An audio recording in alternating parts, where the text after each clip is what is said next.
প্রবাসে থাকার মানে কি নিজের শিকড়কে পুরোপুরি ভুলে যাওয়া?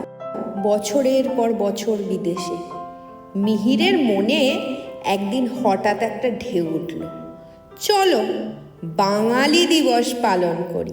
যেমন কথা তেমন কাজ।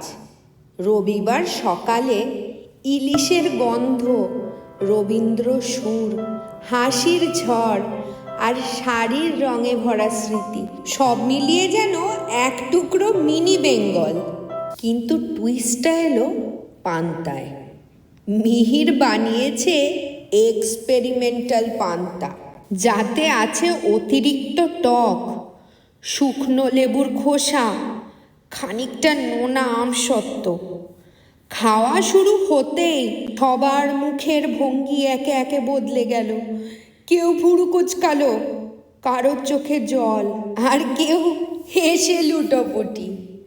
আর মিহির হাসির ফাঁকে বলে উঠল, এইটাই তো বাঙালিয়ানার আসল জাদু। এক চামচ পান্তা, এক ছিটে নস্টালজিয়া, আর এক চিমটে দুষ্টুমি। আর তখনই সবাই বুঝল, প্রবাসে থাকলেও ঘর মানে শুধু জায়গা নয়, ঘর মানে অনুভূতি।